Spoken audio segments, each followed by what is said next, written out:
후쿠시마 원전오염수 2차 해양투기 이후 삼중수소가 4차례 검출 한계치를 초과해 검출됐습니다. 1차 해양투기 이후 한 달여간 검출 한계치를 한 차례 초과했던 이전 추이와 비교하면 이례적인 현상입니다. 그럼에도 우리 정부의 태도를 보면 경각심이 전혀 보이질 않습니다. 박구현 국무조정실 1차장은 엊그제 브리핑에서 2차 방류에 특이사항이 없다는 국제원자력기구의 판단을 그대로 전하면서 삼중수소 농도와 관련해서는 이상치 판단 기준보다 낮기에 문제가 없다고 말했습니다.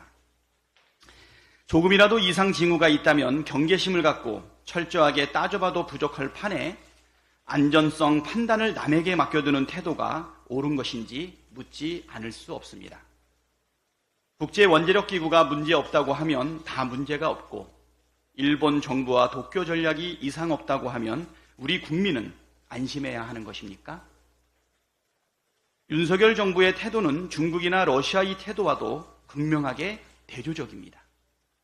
중국은 일본의 후쿠시마 핵 오염수 해양 투기 직후 중국은 일본산 수산물 수입을 전면 금지했고 러시아도 16일 일본산 수산물 수입을 전면 금지한다고 밝혔습니다. 러시아 당국은 일본산 수산물의 안전을 입증하는 종합적인 정보가 확보되고 분석이 끝날 때까지 수입 금지가 이뤄질 것이라고 밝혔습니다. 정부는 국민의 생명과 안전을 지켜야 할 의무가 있습니다. 제대로 된 정부라면 자국민의 생명과 안전과 관련된 사소한 우려도 불식시키기 위해 노력해야 하고 결정을 할 때는 스스로 판단의 근거를 제시해야 합니다. 안전성을 스스로 검증하려는 최소한의 노력조차 하지 않는 것은 정부의 역할과 의무를 포기하는 것입니다.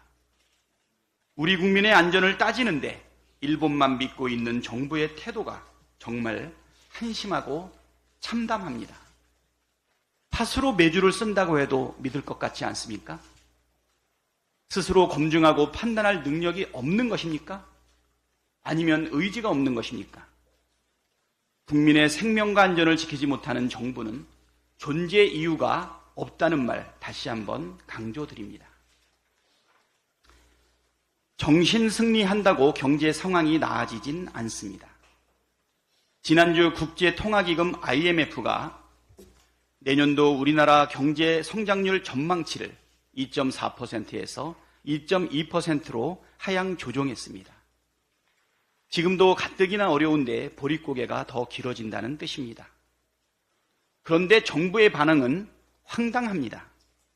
추경호 부총리 겸 기획재정부 장관은 엊그제 기재간담회에서 IMF 성장률 전망에 따르면 웬만한 경제 규모의 국가 중에서 2%대 초반은 우리나라가 유일하다면서 주요 선진국의 내년도 성장률 전망치를 보면 우리보다 성장률 높은 국가는 별로 없다고 말했습니다.